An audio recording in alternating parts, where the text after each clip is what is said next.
NCP আজকে আবারও সংবাদ সম্মেলন করে জানান দিল যে তারা তাদের অবস্থান থেকে সরছে না। বলছে জুলাই সনদে স্বাক্ষরকারীরা জনগণ থেকে ছিটকে গেছে।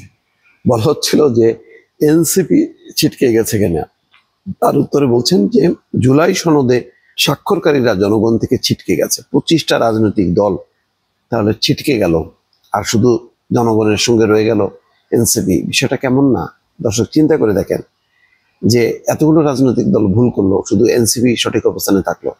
আইনি ভিত্তি না থাকলে জুলাই সনদ কেবল জনগণের সঙ্গে একটা প্রতারণা বলে মন্তব্য করেছে এনসিপির আহ্বায়ক নাহিদ ইসলাম। একই সঙ্গে জুলাই সনদ স্বাক্ষর অনুষ্ঠানে অংশগ্রহণকারীরা গণঅভ্যুত্থান এবং জনগণ থেকে ছিটকে গেছে বলেও মন্তব্য করেন তিনি। নাহিদ বলেন, জুলাই সনদে স্বাক্ষর না করে এনসিপি রাজনীতি থেকে ছিটকে যায়নি। যারা গতকালের অনুষ্ঠানে গেছে তারা গণঅভ্যুত্থান এবং জনগণ থেকে ছিটকে গেছে। বাংলা মোটরে সংবাদ সম্মেলনে তিনি বলছেন।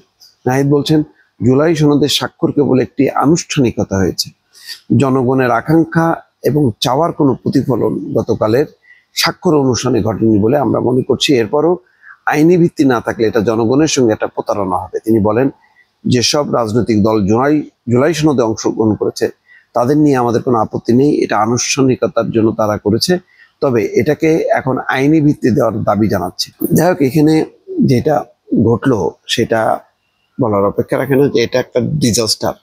তাদের অংশগ্রহণ জরুরি ছিল, আবার এখন যে বক্তব্য রাখছে সেই বক্তব্যেও সম্ভব না, কারণ আইনি ভিত্তি দেবে কিভাবে সেটা নিয়ে বড় রাজনৈতিক মত পার্থক্য আছে। সরকার চাইবে যে বড় রাজনৈতিক দলগুলো কি করে। এটা তো এই অবস্থান জামাত ইসলামীরও ছিল, তারাও বলছিল যে গণভোট হইতে হবে, তারপরে পিআর হইতে হবে, তারপরে তারা স্বাক্ষর করবে। তবে পরে বলেছে যে না, তারা এই অবস্থানটা দাবির পক্ষে থাকবে এবং জুলাই সনদ বাস্তবায়নের যদি বিলম্ব হয় তাহলে গাদ্দারি করা হবে, এই কথাও বলছে। কিন্তু তারা যেমন চাপও রাখছে, তারপর স্বাক্ষরও করেছে। এই স্বাক্ষর অনুষ্ঠান থেকে ছিটকে যে এখন বলছেন যে যারা স্বাক্ষর করেছে তারা জনগণ থেকে ছিটকে গেল, বিষয়টা একটা জট পাকায় গেল। আবার নাহিদ ইসলাম এই সংবাদ সম্মেলনে বলছে যে শাপলা তাদের লাগবেই, শাপলা ছাড়া নির্বাচনে যাবে না। অথচ 19 তারিখ অর্থাৎ আজকেই সম্ভবত তাদের শেষ তারিখ। কালকে করবেন, কালকের মধ্যে যদি এনসিপি তাদের সম্মতি না জানায়, মানে বিকল্প কোনো প্রতীক না দেখে, তাহলে নির্বাচন কমিশনই প্রতীক দিয়ে এই পর্বটা শেষ করবে।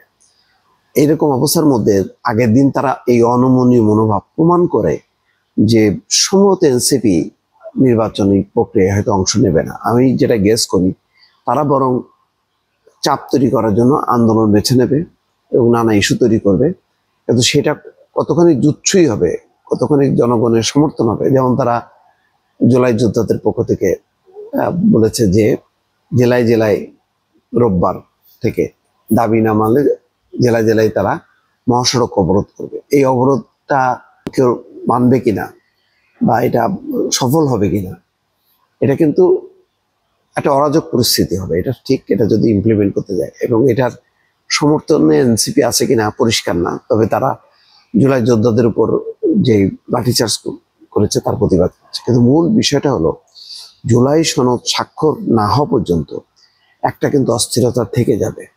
ফলে এখনো সুযোগ আছে কিনা, নিশ্চয়ই আছে।